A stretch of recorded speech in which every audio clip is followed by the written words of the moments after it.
नमो अरहन्ताणं नमो सिद्धां नमो आयर्याणं नमो वज्रायाणं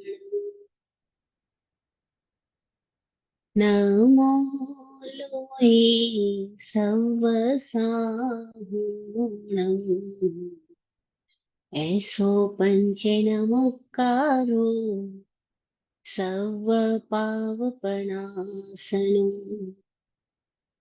मङ्गलानं च सर्वेशम्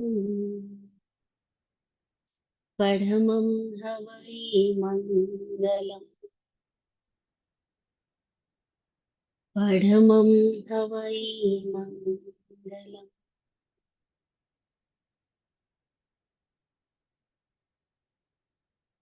तेरी शरण में ही जीऊं तेरी शरण में ही मरूं मोक्ष की गंगा मिली अब कूप का जल क्यों पीऊं मैं हूँ बड़ा चित भ्रम प्रभु तुम ही चिकित्सा कीजिए गुरुदेव दर्शन दीजिए गुरुदेव दर्शन दीजिए गुरुदेव दर्शन दीजिए गुरुदेव दर्शन दीजिए। चरम तीर्थेश श्रमण भगवान महावीर स्वामी को भावमय वंदन। चतुर्वेद तीर्थ को प्रणाम। सिद्धा सिद्धिम मम दिसंतु सिद्धा सिद्धिम मम दिसंतु सिद्धा सिद्धिम मम दिसंतु। हे सिद्ध परमात्मा, आपकी कृपा से हम सबका सिद्ध स्वरूप उजागर हो उजागर हो उजागर हो। हमारी भव्यता सानंद स्फुरित हो।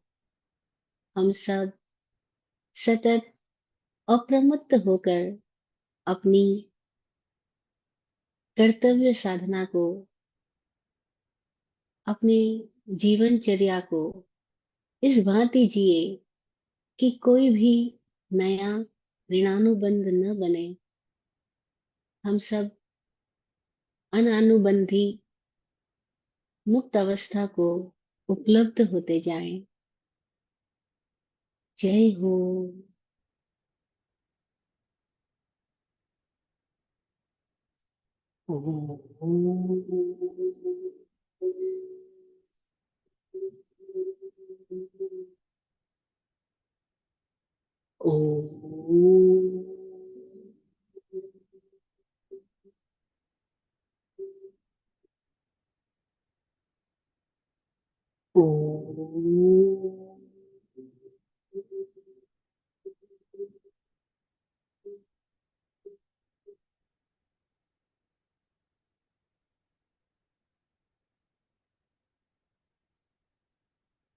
बोधि प्रदाता सतगुरुदेव को वंदन। मोक्ष शास्त्र के रचयिता तत्वार्थादिगम सूत्र के सूत्रकार वाचक उमा स्वाति जी को प्रणाम।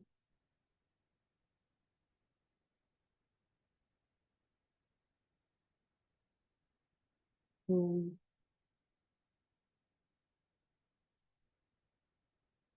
हम्म।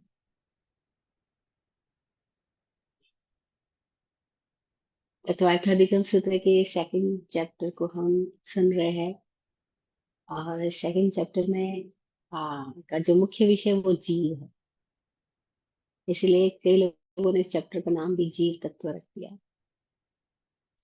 इस जीव तत्व को हमने कितनी सारी अपेक्षाओं से समझा। लास्ट कुछ सेशन में हमने समझा था कि जीव कैसे एक देह को छोड़ के दूसरे देह में गति करता है। तो वो गति किस तरह की होती है। देह में रहते हुए जो गति कर रहा है उसको तो हम सब अपनी सावधानता से देख सकते हैं। पर देहांतर की गति को कैसे देख सकते हैं, बड़ा सूक्ष्म विषय है।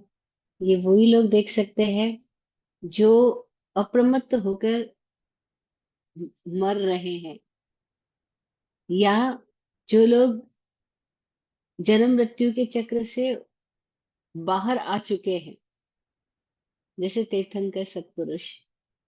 तो जो लोग बाहर आ गए हैं, वितरागी हो गए हैं, वो इस पूरे चक्र के विज्ञान को जान सकते हैं, देख सकते हैं और बता सकते हैं। अदरवाइज हम लोग नहीं देख सकते, क्योंकि हमें तो हमारे छोटे से चक्र का भी नहीं पता कि नींद कब आती है, कैसे आती है, और नींद में क्या होता है वो भी नहीं पता। तो नींद जो है वो मौत का छोटा सा वर्जन है। कबीरदास बोलते, नींद निशानी मौत की, उठ कबीरा जाग। तो हमें नींद का ही नहीं पता, तो हमें मृत्यु का कैसे पता होगा। और नींद तो छोड़ा, मैं जागृति में ही जागृति नहीं है, तो फिर नींद का कैसे पता होगा। तो हम कहाँ खड़े हैं और हमारी संभावना क्या है, इन दोनों के बीच का इतना बड़ा जो डिस्टेंस है, वो हमें दिखाई पड़ रहा है इन सूत्रों के माध्यम से, कि अभी हमारी स्थिति क्या है। सूत्र कहाँ की बात कर रहे हैं, यानी हमारी स्थिति वहां तक भी हो सकती है। उसके बाद हमने विग्रह गति की बहुत सारे सूत्रों को करने के बाद हमने किया था कि विग्रह गति होगी तो अब जन्म तो होगा, नया परिवर्तन आया है, नई देह में वापस जीव जा रहा है। तो वो जन्म कैसे कैसे होता है, तो लास्ट सेशन में हमने जन्म के 3 प्रकारों को जाना था।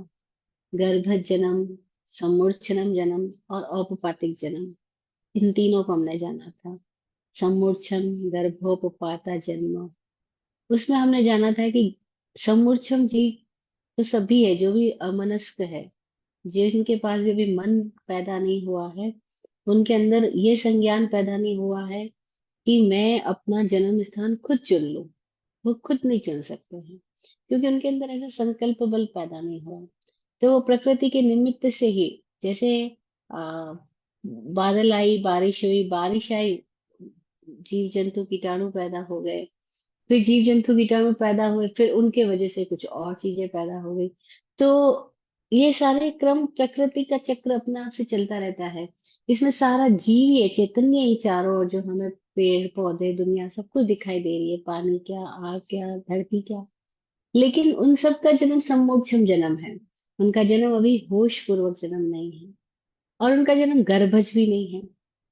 गर्भज कौन हुए, तुमने कहा जिनके भीतर थोड़ी चेतना जागृत हो गई है, संज्ञान आया है, समनस्क हुए हैं, वे अपना स्थान चुनते हैं। चाहे होश में चुने, चाहे बेहोशी में चुने, लेकिन चुनते हैं। और वे गर्भ में जन्म लेते हैं, माता और पिता के संयोग से पैदा होते हैं। तो पर्टिकुलर कोई 9 महीना, 10 महीना, किसी का 18 महीना, सबका गर्भज अलग अलग, गर्भ का समय अवधि अलग अलग है। जैसे हम बोलते हैं हाथी बहुत महीने तक माँ के पेट में रहता है, उसका बच्चा फिर बाहर आता है। घोड़े का अलग टाइम रहता है, गाय कुत्ते का अलग रहता है, आदमी का बच्चा माँ के पेट में लगभग 9 महीने रहता है। तो सबका टाइम पीरियड अलग अलग है, कि वो उतने टाइम अपने गर्भ में अपने निर्माण में समय लेता है, उसके बाद वो बाहर आ पाता है। तो गर्भज जन्म के बारे में हमने जाना। फिर औपपातिक जन्म की हमने बात की थी कि वो एक ऐसा जन्म है जो वैक्रिय पुद्गलों की सहायता से होता है। तो वो केवल नारकी के जीवों में और देवता के जीवों में होता है। वो भी जन्म लेते हैं, वो भी मृत्यु को प्राप्त होते हैं। ऑल्दो देवता को अमर कहा गया पुराणों में, शास्त्रों में, लेकिन अमर का मतलब ये नहीं कि वो मरेंगे नहीं। अमर का मतलब है कि वो लंबी अवधि तक जीते हैं। जितने में हमारे कितने ही सारे जन्म मरण हो जाए, उतने तक उनका एक जीवन काल होता है। तो इसीलिए हमने अपनी अपेक्षा से उनको अमर बोल दिया है, लेकिन वैसे वो अमर नहीं होते हैं।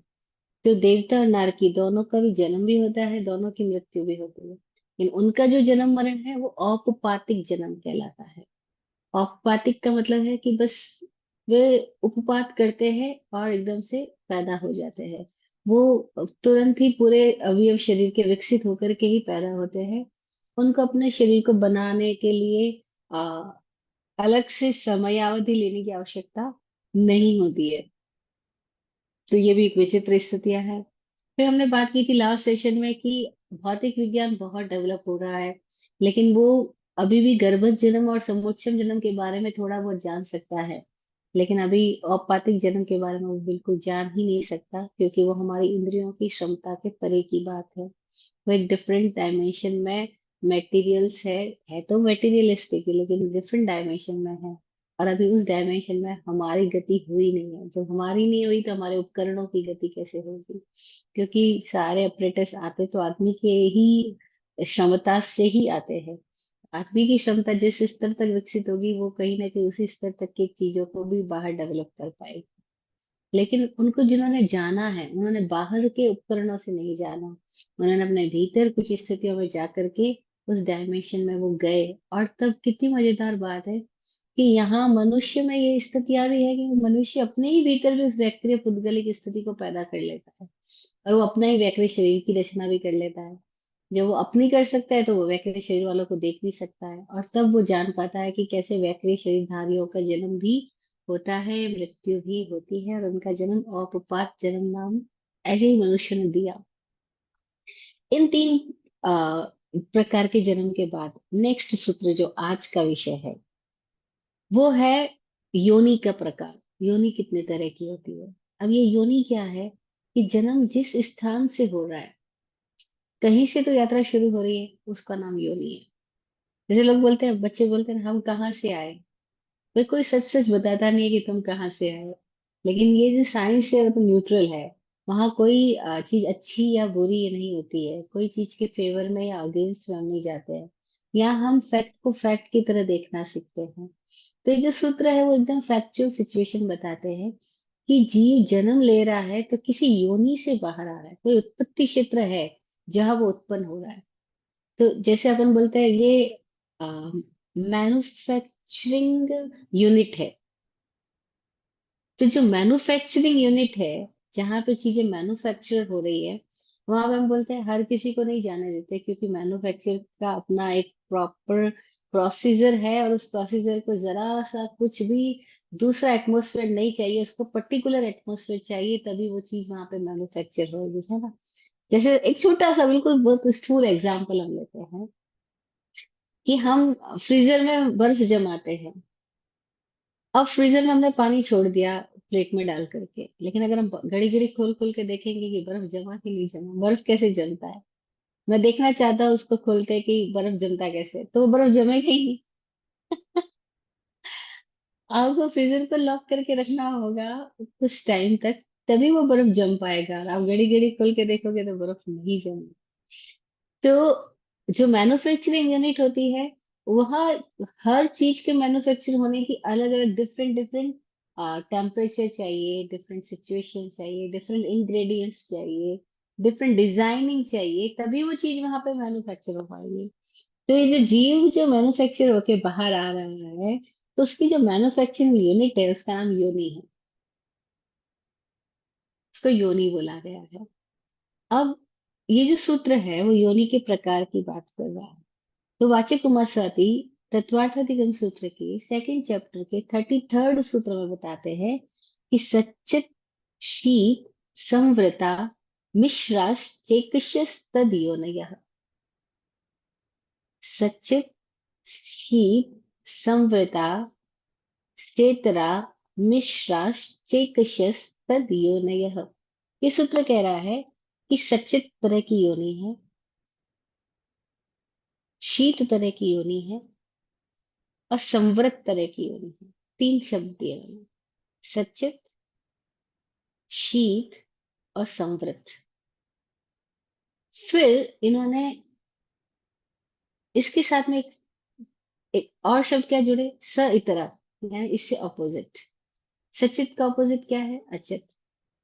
शीत का ऑपोजिट उष्ण। और संवृत का ऑपोजिट विवृत। फिर एक शब्द दिया मिश्राश्चैकश्यस्तदयोनयः, मिश्र भी। अब मिश्र का मतलब क्या होगा? सचित का ऑपोजिट अपन ने अचित किया, फिर सचित अचित और एक मिश्र योनि यानी सचिताचित। सचित और अचित का जो मिक्सचर हुआ उसको बोला सचिताचित योनि।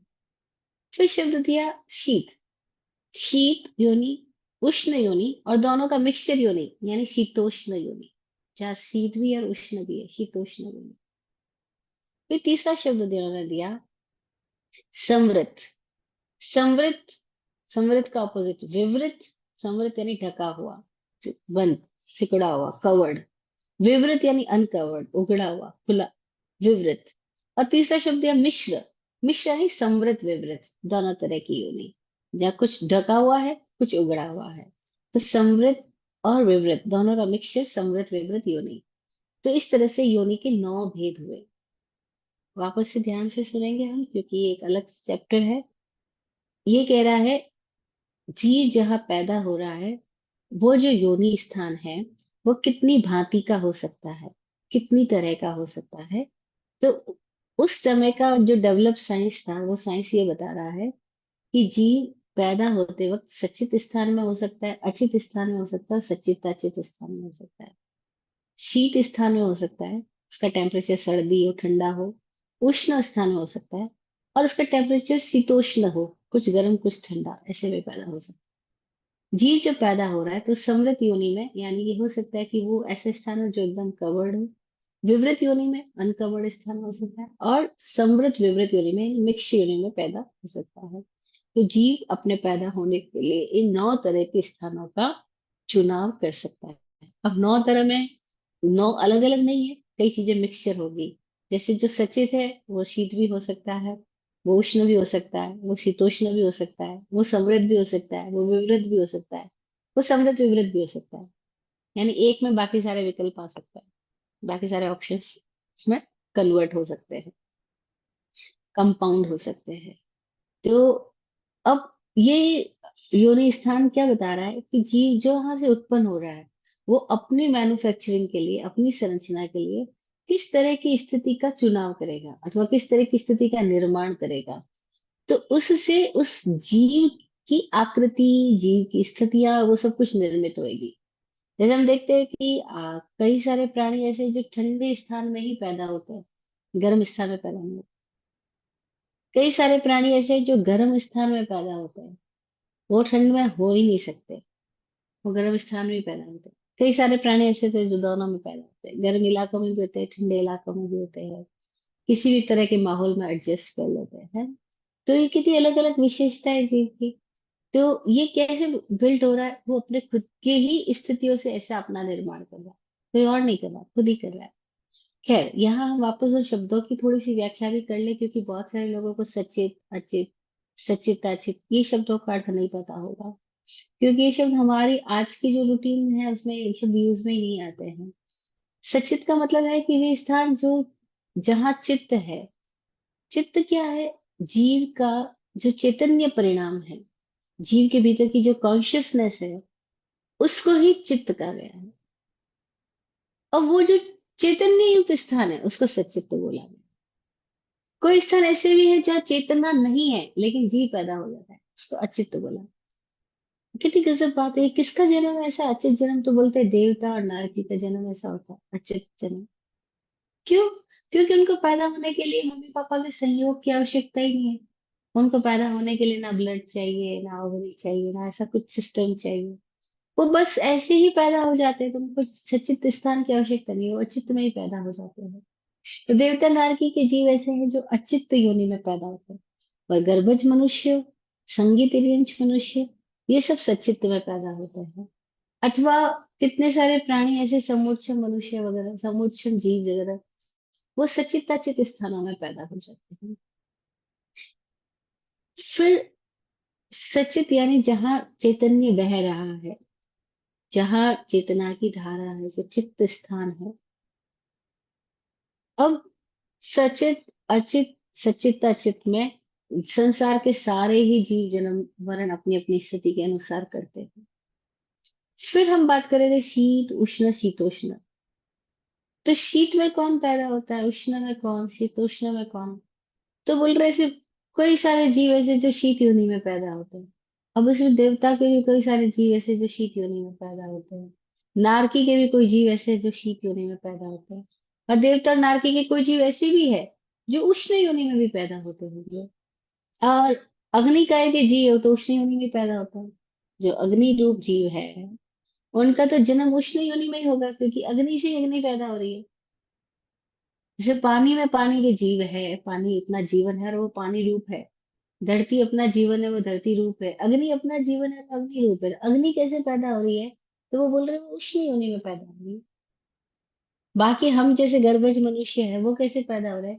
वो बोले शीतोष्ण योनि में पैदा हो रहे हैं। हमारा टेम्परेचर दोनों तरह का है, शीत भी और उष्ण भी मिक्सचर है, उसमें हम लोग पैदा हो रहे हैं। और बाकी कई सारे प्राणी ऐसे जो शीतोष्ण में पैदा हो रहे हैं, चाहे इसमें 3 विकलेंद्रिय हो, बहुत सारे समुच्चय हो, पक्षी हो, वो लोग भी शीतोष्ण योनि में पैदा हो रहे हैं।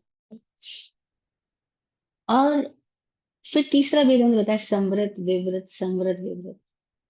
तो समृद्ध यानी ढका हुआ, कवर्ड। इसमें कौन जीव पैदा हो रहा है? तो बोले देवता और नारकी जो के जन्म जब होता है वो कवर्ड होता है, वो एक कवर्ड में पैदा होता है, फिर उसे बाहर आ जाता है, समृद्ध। और बहुत सारे कोई प्राणी ऐसे भी होते हैं, जैसे समुच्चय जीव है, किन्नर है, ये स्थावर जीव है, वो लोग विवृत योनि में पैदा होते हैं। तो मनुष्य जो है वो कैसी स्थिति में पैदा होता है? तो मतलब समृद्ध विवृत, उसकी योनि थोड़ी उगड़ी है, थोड़ी ढकी है, दोनों स्थितियों में है वो, इसलिए समृद्ध विवृत योनि से मनुष्य पैदा हो रहा है। और भी कई सारे पशु पक्षी ऐसे समृद्ध विवृत योनि से भी पैदा हो रहे हैं। तो ये अलग अलग स्थितियों से योनि के भेद बताए।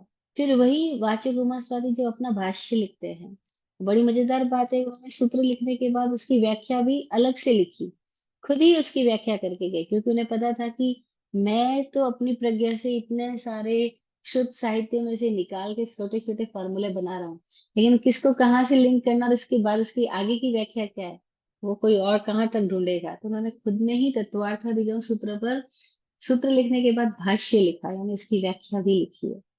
तो कहीं कहीं भाष्यकार ने और दूसरे कई सारे टीकाकार ने योनि के ही और अलग अपेक्षा से 3 भेद और किए हैं।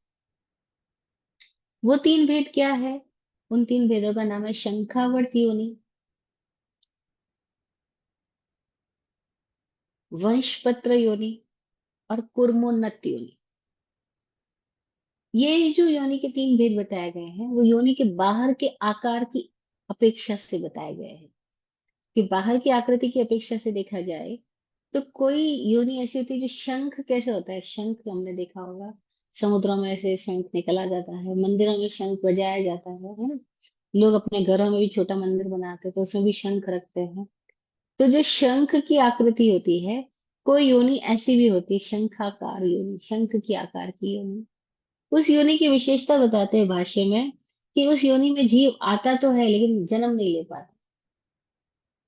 वो जन्म लेने के लिए आया तो है, लेकिन वो देह धारण करके बाहर नहीं आएगा। वो उस उत्पत्ति स्थान में पैदा होता है, उसी में मर जाएगा, वो जन्म लेकर के अपना जीवन नहीं बना पाएगा। उस योनि का नाम शंखावर्त योनि बताया।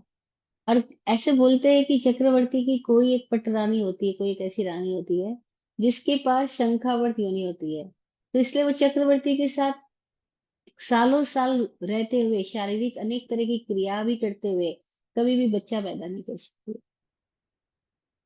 क्योंकि उसकी योनि शंखावर्त होती है, इसीलिए वो कभी बच्चा पैदा नहीं कर सकती थी।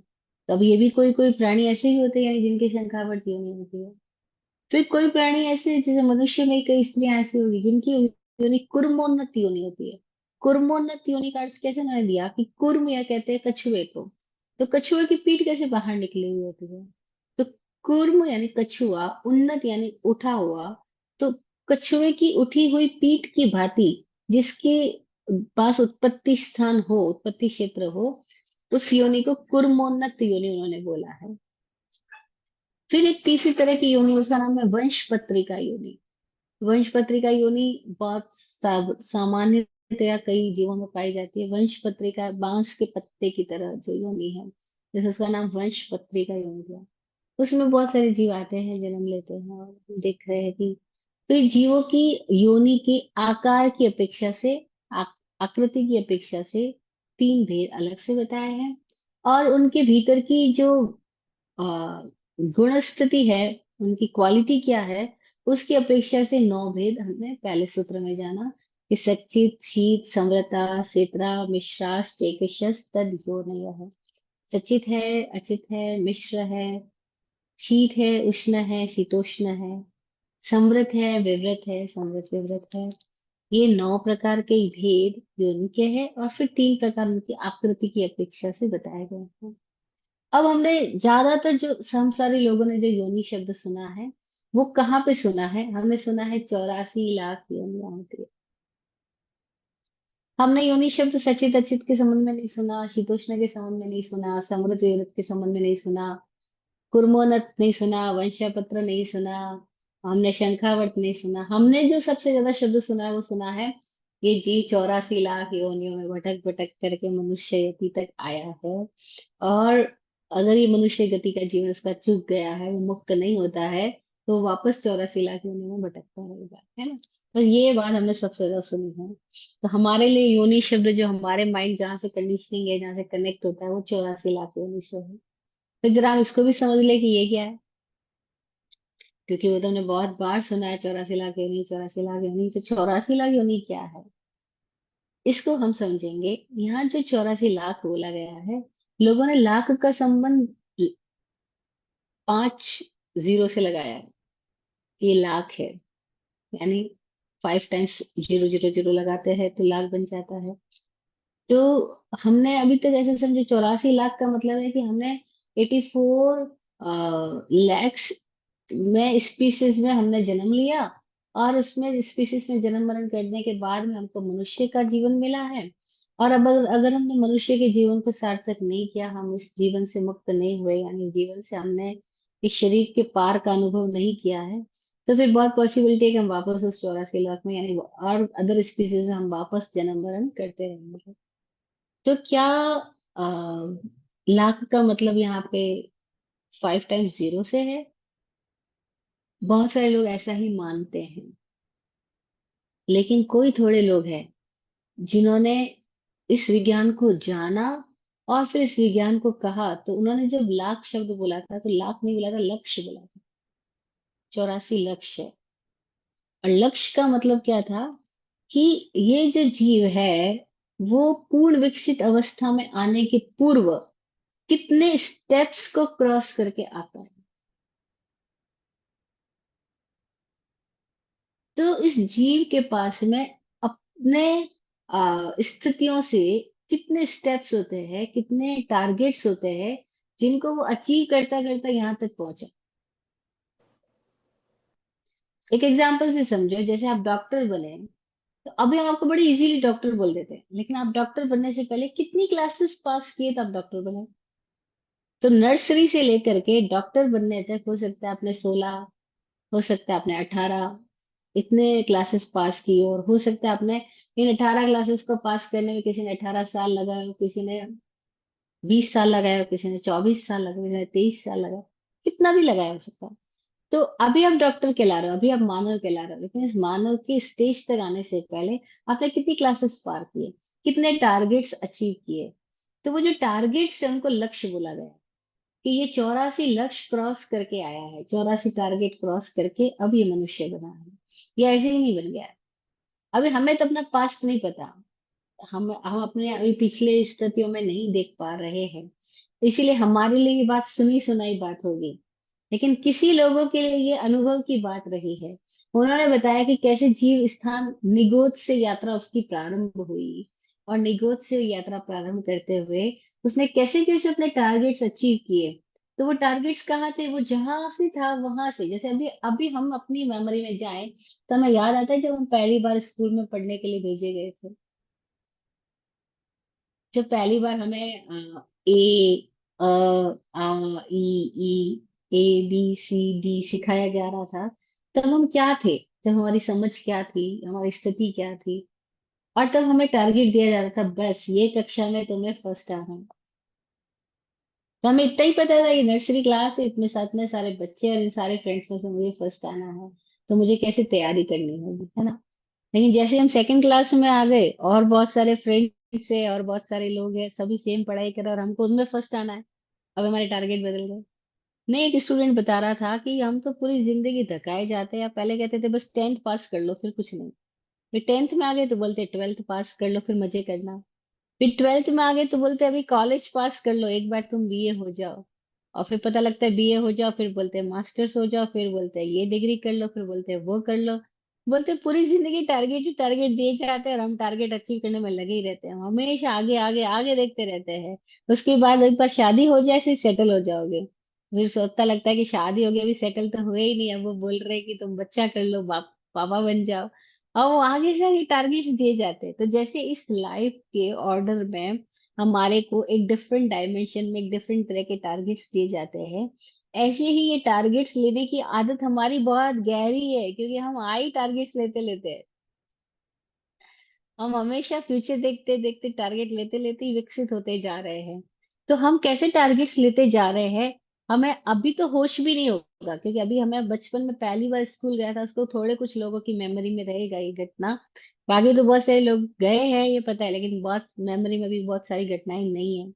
तो कैसे हमारी मेमोरी में वो चीजें भी आ जाए, जो जाग गए वो जान पाए हैं, वो देख पाए हैं कि जी इतने टारगेट्स क्रॉस करके यहाँ तक पहुंचा, उसको उन्होंने 84 लाख नाम दिया। 84 टारगेट्स क्रॉस करके हम यहाँ पर आए। अब यहाँ पे जो आगे ना 84 टारगेट्स को क्रॉस करके मनुष्य का जीवन जो लास्ट टारगेट था, क्योंकि इसके बाद फिजिकल डेवलपमेंट का कोई दूसरा डायमेंशन नहीं है। जो फिजिकल डेवलपमेंट हो सकता है, वो अल्टीमेट डायमेंशन मनुष्य के शरीर के रूप में हमारा हुआ है। मतलब मनुष्य के रूप में पैदा होना, it's a big thing. Why big thing? क्योंकि ये पूरी आकृति ऐसी है जो पूरे यूनिवर्स का सीड है। पूरे यूनिवर्स का सीड जो है वो इस मनुष्य के शरीर की आकृति में है। इसीलिए जिन्होंने भी पूरे यूनिवर्स को जाना, वे वही लोग हैं जिन्होंने मनुष्य के शरीर की आकृति में अपना जीवन को पाया है। क्योंकि ये इसी को एक्सप्लोर करके उन्होंने अपना भीतर वो स्थिति को एक्सपीरियंस किया है। तो ये जो मनुष्य का शरीर है वो लास्ट टारगेट है, 84वां टारगेट है। इसे बोला 84 लक्ष्य पार करके हम यहाँ पर आए, 84 लाख योनियों में भटकते हुए हम यहाँ पर आए। 84 लाख योनियों का मतलब क्या हुआ कि 84 तरह के उत्पत्ति स्थानों को, यानी उस तरह की धाराओं को, उस तरह की फ्रिक्वेंसीज को हम लोगों ने क्रॉस आउट किया है। अभी हमें नहीं पता, हमारे लिए बात मानने की अभी अनुभव की नहीं है, तो हम अनुभव में क्या जा सकते हैं? हाँ, जाया जा सकता है। कोई थोड़े लोग हैं जो इस दिशा में प्रयास करते हैं, पुरुषार्थ करते हैं, सजग होते हैं, तो वो इस अनुभव में जाकर के ये बात को जान पाते हैं। हाँ, लेकिन वो लोग जो इस अनुभव जिन्होंने जाना है, वो बार बार ये बात को क्यों दोहराते हैं? वो इसलिए दोहराते हैं कि वो बताना चाहते हैं कि what is the importance of this body, what is the value of this body, what is the value of this version of the life. Life का ये जो वर्जन है, उसका वैल्यू क्या है वो समझो। हमें नहीं पता, लेकिन जिन लोगों को पता है वो बता रहे हैं। जैसे सोचो हम छोटे बच्चे थे और हमारे हाथ में अगर हीरे मोती लगे होते, और हम हीरे मोती से हम तो गड्ढे खेल रहे होते, हम तो आराम से गेम्स बना रहे होते अपने। तो हमें तो बिल्कुल भी नहीं पता ये हमारे हाथ में हीरे है, मोती है या पत्थर कंकर है। हमारे लिए तो सारी चीजें सेम थी। नहीं, जब अभी भी हम छोटे बच्चों को देखते हो जो कागज फाड़ रहे होते हैं, तो उनके सामने अगर नोट पड़े हो तो वो नोट को भी फाड़ेंगे। 500 का नोट पड़ा हो, 2000 का नोट पड़ा, वो उस नोट को भी फाड़ देंगे। क्यों? उनके लिए तो वो कागज है। लेकिन जो जो जानता है कि ये 2000 का नोट है, वो उस बच्चे को फाड़ने देगा क्या? वो बच्चे के हाथ से छीनेगा। वो कहेगा अरे पागल हो रहा है, ये 2000 रुपए है, इसकी वैल्यू तुझे नहीं पता, 2000 रुपए है। लेकिन उसके सामने आप दो 2000 रुपए के 2000 रुपए रख दो, उसके लिए तो सब खिलौने रंगीन कागज है। वो रंगीन कागज पे काटा पीटी करेगा, पेन से कुछ भी करेगा, या उनको फाड़ेगा, कुछ भी करेगा, क्योंकि उसको क्या पता है 2000 रुपए। तो ऐसे हम इतने छोटे बच्चे, अभी हमें पता ही नहीं शरीर का क्या उपयोग है, तो हम इस शरीर में कुछ भी डालते हैं, शरीर से कुछ भी करते हैं, हमें कुछ पता ही नहीं है शरीर क्या है। और जो जानकार लोग कहते हैं वो कहते हैं अरे मानुष तन दुर्लभ, अति दुर्लभ पावा। अरे मनुष्य के तन को हमने बड़ी दुर्लभता से पाया, और इसकी वैल्यू क्या है? वो कहते रहे इसकी वैल्यू तो समझो पूर्ण परमात्मा इसमें प्रकट हो सकता है। लेकिन वो बोल रहे हैं हमें थोड़ी पता, हम तो बच्चे हैं। लेकिन वो बोल रहे शरीर का उपयोग है, अरे शरीर के हर एक अवयव ऐसे ही नहीं बन गए। विज्ञान कितना डेवलप हुआ, लेकिन अभी तक उन्होंने प्रयोगशाला में एक भी मानव का शरीर नहीं पैदा कर पाया। शरीर तो छोड़ो, खून की एक बूंद पैदा नहीं कर पाया। इसका मतलब what is the great importance of this body. तो वो बोल रहे 84 टारगेट्स आप कवर अप करके फिर यहाँ तक आए हो। इतनी आसानी से आपने शरीर नहीं बना लिया। जैसे आज हम देखे एस्ट्रोनॉट्स जब जाते हैं अंतरिक्ष में, तो उनके लिए डिजाइन किए गए जो उपकरण है, जो व्हीकल है जिसमें वो जाएंगे, जो उसका विमान है, वो विमान को बनाने में उनकी कितनी टेक्निक्स लगी है।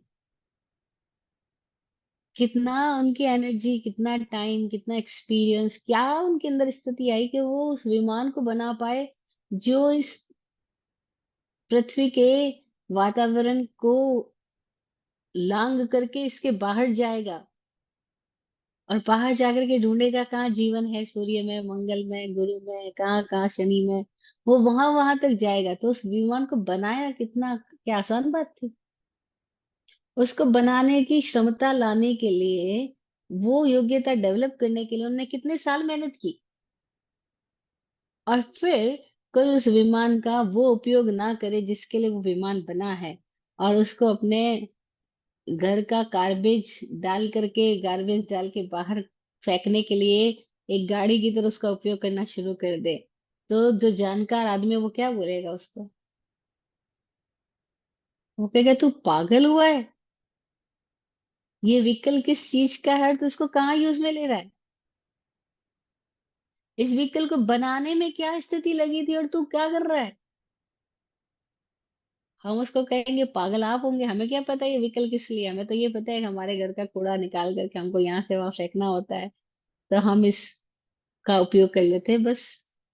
हमने यही देखा है, हमारे पिता दादा सब यही करते हैं, हमने यही देखा है, हम यही जानते हैं, इसके ज्यादा हम जानते ही नहीं है। तो वो जो वैज्ञानिक है, जो एस्ट्रोनॉट्स है, जो उसको ये पता है कि इसका क्या उपयोग हो सकता है, ये किसके लिए बना है, वो हमारी मूर्खता पे हंसेगा, है ना। हो सकता है वो कहीं कहीं कठोर होकर हमें समझाए कि अरे पागल समझ तो सही। और जब वो पागल कहे तो हमारा ईगो हर्ट हो जाए, और हम कहे तुम तो हमें हमें सुनाए जाते हो, हमारी हमारी आलोचना किए जाते हो, तुम्हें तो हम सब गड़बड़ी लगते हैं, तुम अपने आप को क्या समझते हो? तो ऐसी गालियां कबीर को पड़ती है, ऐसी गालियां महावीर स्वामी को पड़ती है, ऐसी गालियां ओशो को पड़ती है, ऐसी गालियां जागृत लोगों को पड़ती है कि भाई तुम हमें क्यों डिस्टर्ब कर रहे हो, हम जो कर रहे हैं हम हमारी समझदारी से हम ठीक कर रहे हैं, और हमने ऐसे ही देखा है, सब ऐसे ही कर रहे हैं। तो मैं बड़े आए से बताने वाले कि ऐसा नहीं, ऐसा होता है। हम कैसे तुम्हारी बात पे भरोसा करें? क्योंकि उन्होंने तो जाना है कि इस शरीर का उपयोग किसके लिए, हमने तो नहीं जाना। हम तो ऐसे ही चल रहे हैं। हाँ। तो जिन्होंने बोला ये 84 लाख योनि, उन्होंने इतनी गजब बात, फिर यहाँ तक ही नहीं रुके, उसके अगले स्टेप की और बात बताइए। क्या बात बताई? उन्होंने बताया कि ये जो मनुष्य का शरीर है, यहाँ तक हम कोई टारगेट को लेकर आए, टारगेट्स क्रॉस करते हुए हैं, लेकिन इसके आगे अब नेक्स्ट कोई टारगेट नहीं है। तो उन्होंने क्या बोला? लक्ष्य के साथ हम आए, लेकिन अब हमारे जीवन की यात्रा अलख निरंजन हो जाए। इतना प्यारा नेक्स्ट लेवल का शब्द उन्होंने दिया, जो हमारे लिए एक तरह से, लोग पूछते हैं ना लाइफ का उद्देश्य क्या है, हम क्यों आए हैं, ऐसी जन्म ले लिया क्या, आखिर जीवन है तो कोई सी यात्रा, हम आए तो कोई तो पर्पस होगा हमारा। हाँ जी, पर्पस था तब यहाँ तक आए, और अब एक ही पर्पस है कि हम पर्पस लेस कैसे हो जाएं।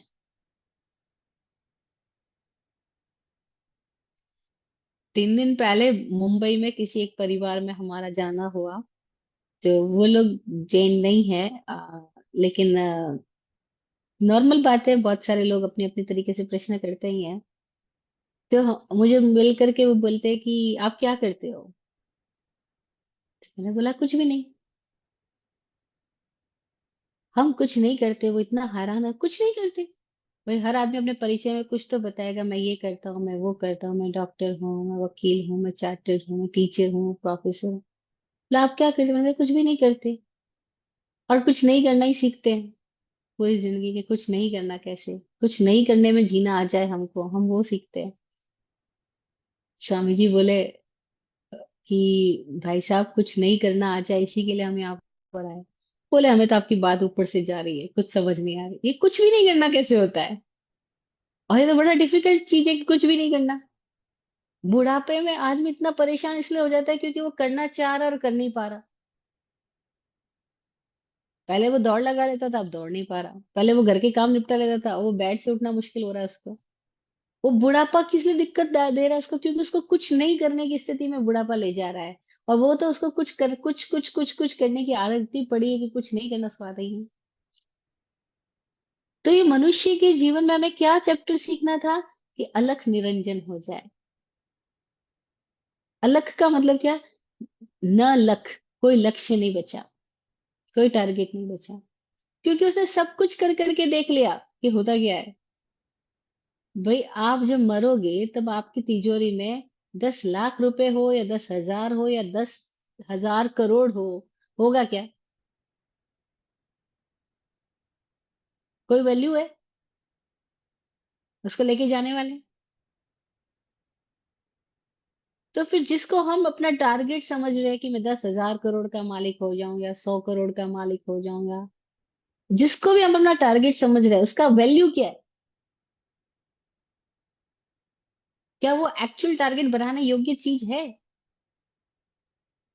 तो मुझे 10 लोग जान ले या 10 हजार लाख लोग जान ले, इससे होगा क्या? मेरा क्या होगा? लेकिन हमें पूरी जिंदगी ऐसे टारगेट पकड़ाए जाते हैं कि तुम्हारे फैन फॉलोइंग इतने होने चाहिए, तुम्हारे प्रोडक्ट को यूज करने वाले इतने होने चाहिए, तुम्हारा नाम। कितनी जिन जिन चीजों को हमें लक्ष्य बोल करके बताया जाता है, जिनके पीछे हमें पूरी जिंदगी भगाया जाता है, अगर हम शांत होके उन सारे जो हमको टारगेट्स दिए गए, हम उन सारी स्थितियों का थोड़ा सा स्टडी करें, हमें पता लगेगा ये तो सब वेस्ट चीजें हैं जो मृत्यु के समय एक पल भी नहीं पता साथ रहने वाली है, सब छूट जाने वाली है। तो फिर टारगेट क्या हुआ? जिसको टारगेट बता करके हमें भगाया गया, वो टारगेट बनने लायक भी है या नहीं है? पर ये बात कोई बताता ही नहीं है, क्योंकि अगर ये बात बता देगा तो हम भीड़ के हिस्से नहीं रहेंगे, हम भाग नहीं रहे होंगे, हम किसी को फॉलो नहीं कर रहे होंगे, हम अंधे नहीं बनेंगे। और हम अंधे नहीं बनेंगे तो लोग हमें चलाएंगे कैसे? और लोग हमें चलाएंगे नहीं, हम भीड़ के हिस्से नहीं रहेंगे तो लोग हमसे घबराएंगे। और लोग हमसे घबराना नहीं चाहते, इसलिए वो हमको अपने जैसा बनाना चाहते हैं।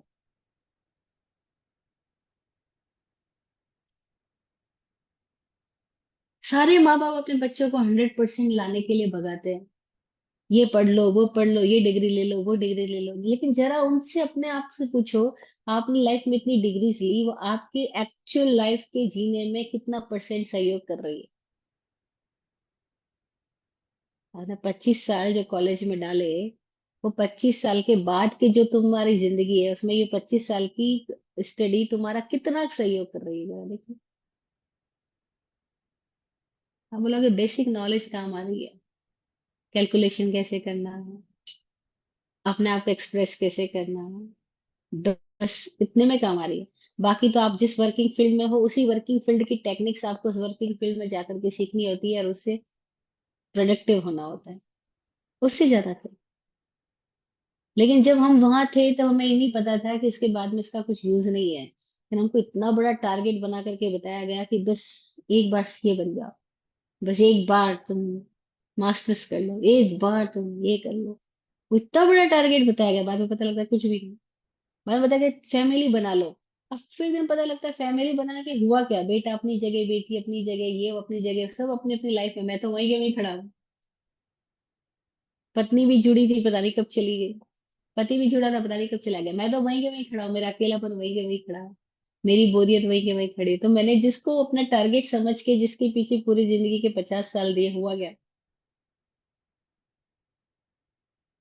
कोई थोड़े लोग इस जीवन के जिसको टारगेट समझ करके हमें भगाया गया उसकी व्यर्थता को समझ पाते हैं। और जो जितनी जल्दी समझ लेते हो जाग जाते हैं।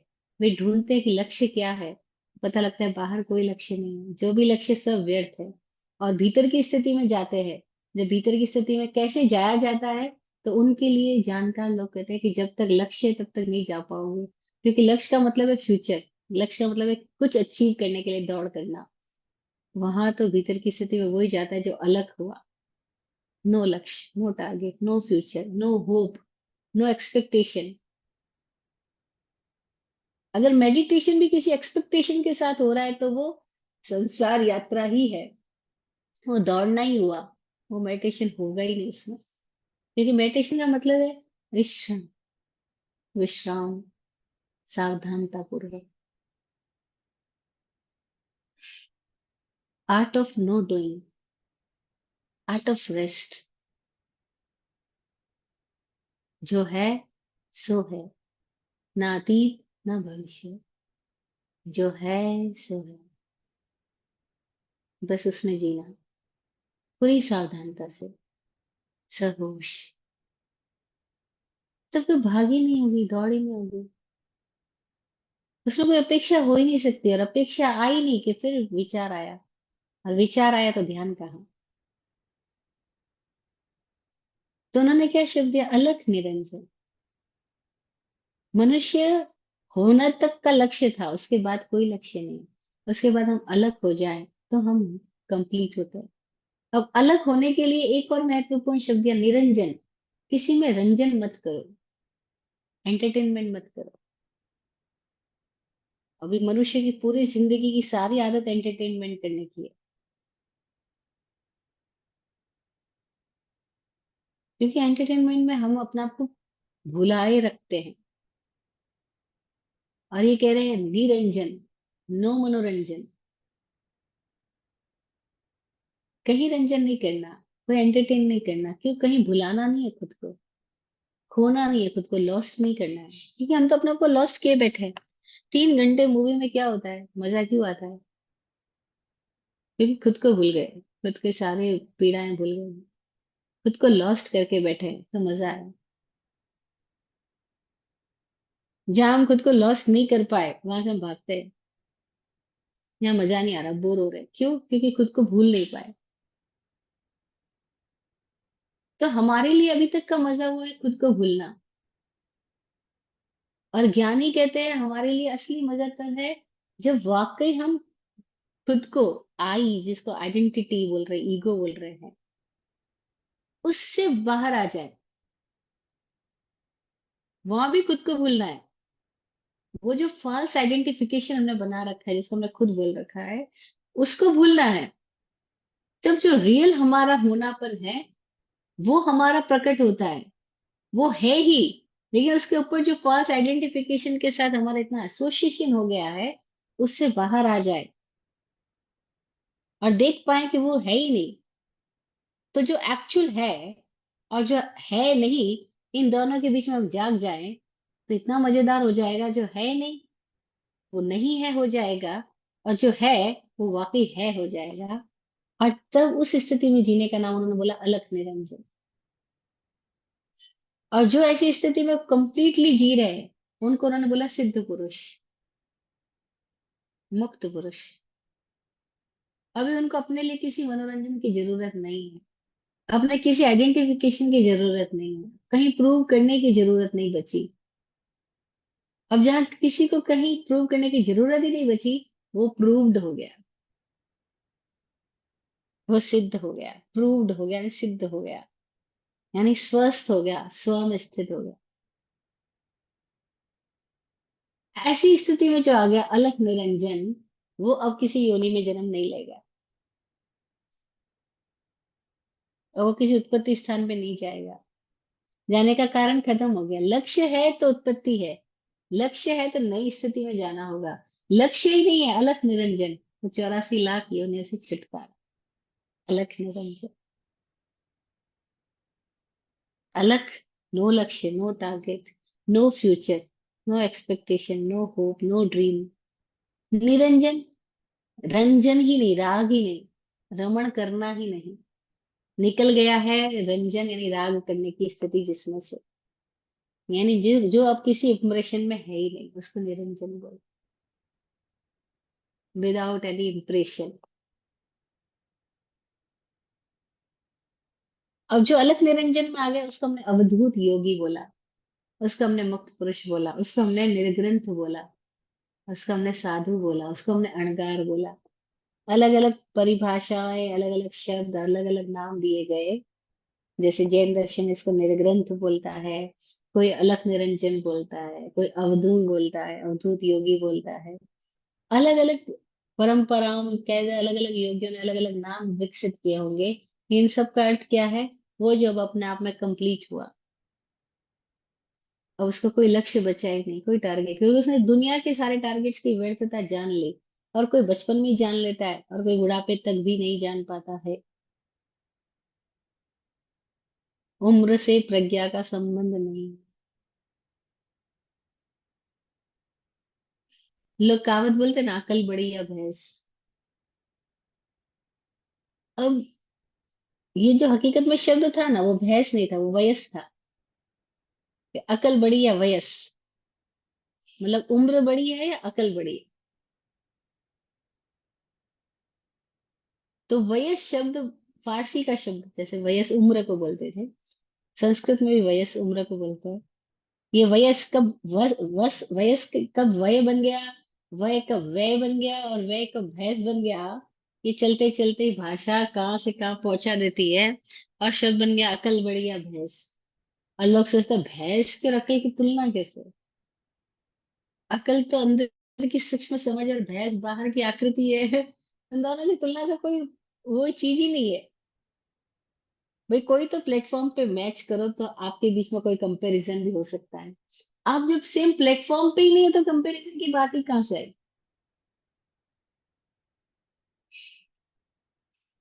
तो ये शब्द था अकल बड़ी है वयस। समझदारी का उम्र से लेना देना नहीं है।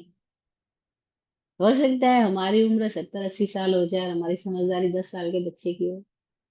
और हो सकता है हमारी उम्र 10-20 साल की, लेकिन हमारी समझदारी 120 साल की है।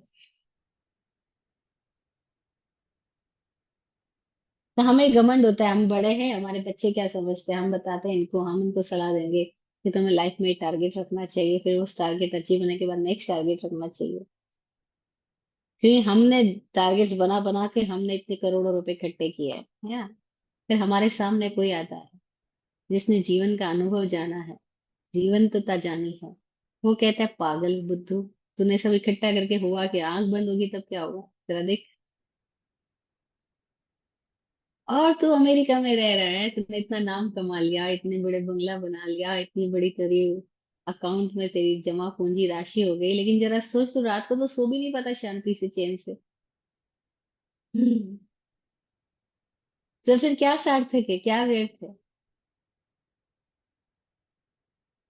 तो गोलियां खाता है, तेरे को भूख नहीं लगती है। भूख लगती तो खाना खा नहीं सकता है, क्योंकि तेरी बॉडी में इतने तरह के रोग है। तो बता, तू जिस खाने के लिए तूने इतनी जिंदगी भर में सारे झूठ प्रपंच रचे, बता सार्थक क्या व्यर्थ क्या?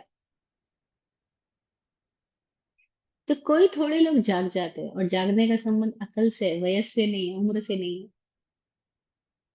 पहला शब्द था अकल बड़ी या वयस, वयस बन गया भैंस।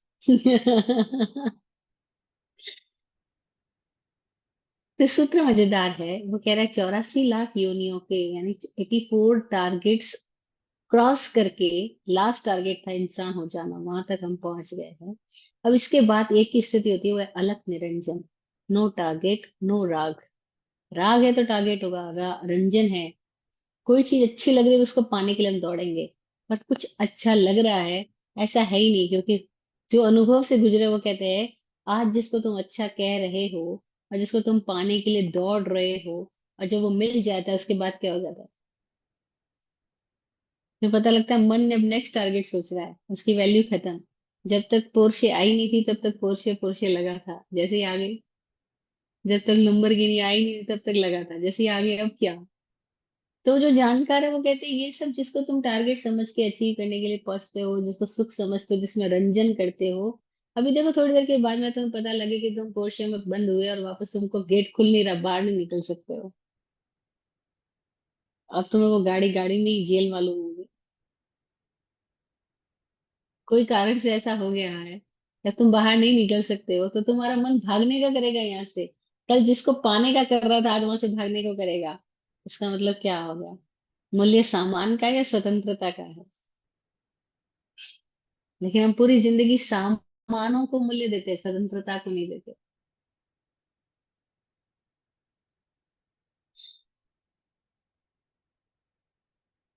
और इतनी सी बात हमें समझ नहीं आती कि मूल्यवान क्या है, सार्थक क्या है।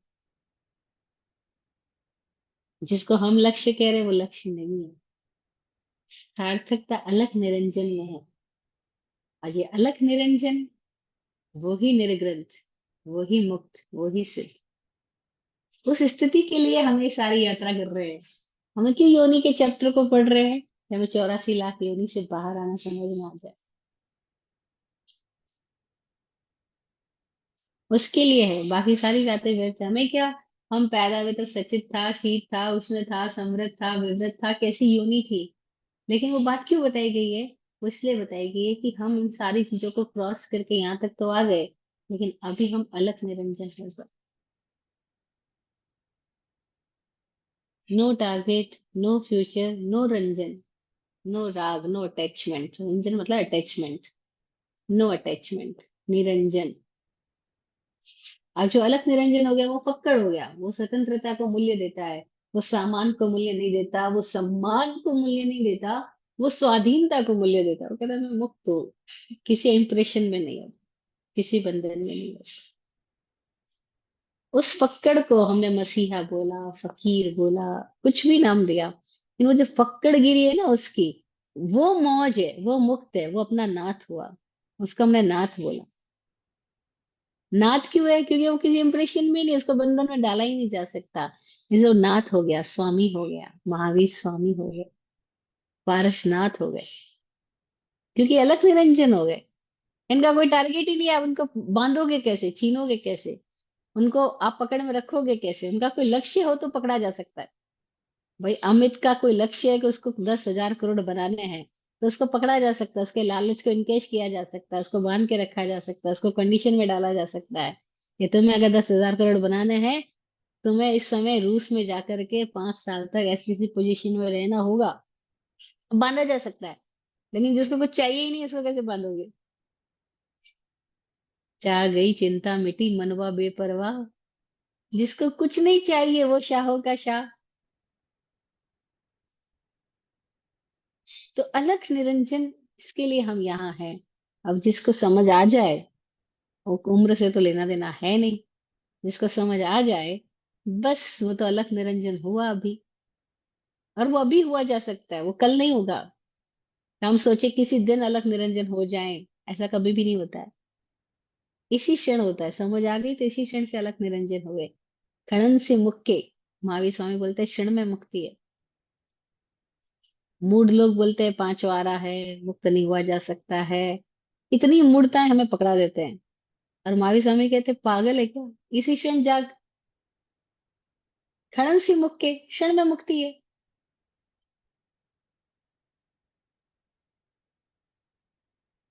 इसी क्षण समझ ले अलख निरंजन, बस। नो लक्ष्य, नो फ्यूचर, नो एक्सपेक्टेशन। बस फ्रीडम है, इसी क्षण है फ्रीडम। इतनी सी बात समझने के लिए हम पूरे जीवन भर समझ जाए इसी क्षण बस। और समझ गया उसको काफी है। उसका कोई कुछ क्रिया कर्म कांड की जरूरत नहीं। जिसको समझ आ गई, वो जहाँ है वही जाग गया, मुक्त हुआ बस। कर्म कांड की बातें, क्रिया, कठिन क्रिया, तपश्चर्या, ये वो बातें वो लोग कर रहे हैं जो सार्थक को में अभी जागे नहीं है। जो सार्थक में जाग गए, तो इन बातों में पड़ते ही नहीं कहीं पर भी।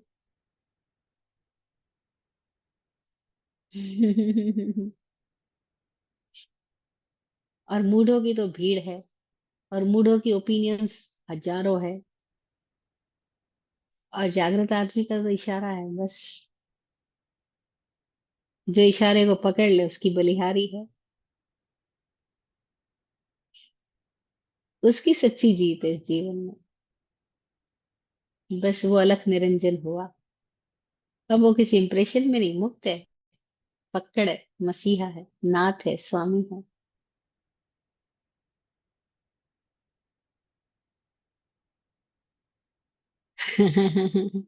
किसी का कोई प्रश्न है तो पूछ सकते हैं। अदरवाइज हम अपने आज की बात को यहीं पे विराम देते हैं। दुआ।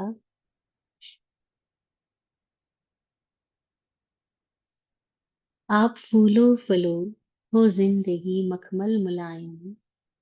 आप फूलो फलो हो जिंदगी मखमल मुलायम। आपकी हर खुशी पे है हमारी जान सदके। दुआ करते हैं चुपचाप दिल की थाप से हम। दुआ करते हैं चुपचाप दिल की थाप से हम। रहे जाते नवाजे हर घड़ी अरमान सबके। अमन और चैन से गुजरे आपका वक्त सारा। अमन और चैन से गुजरे आपका वक्त सारा। रुख पे खिलती रहे यूं रूह की मुस्कान खुल के। रुख पे खिलती रहे यूं रूह की मुस्कान खुल के। जय हो, जय हो, जय हो।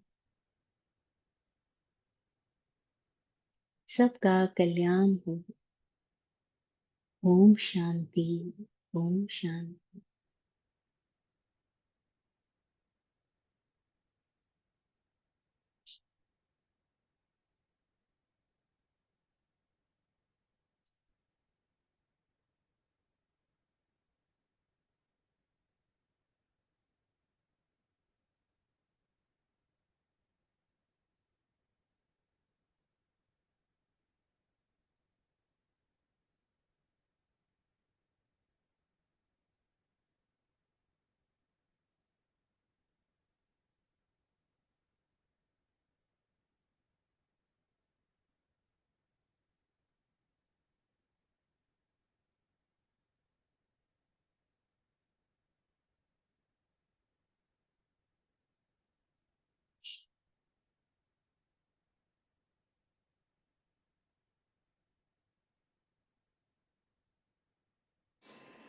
जय हो।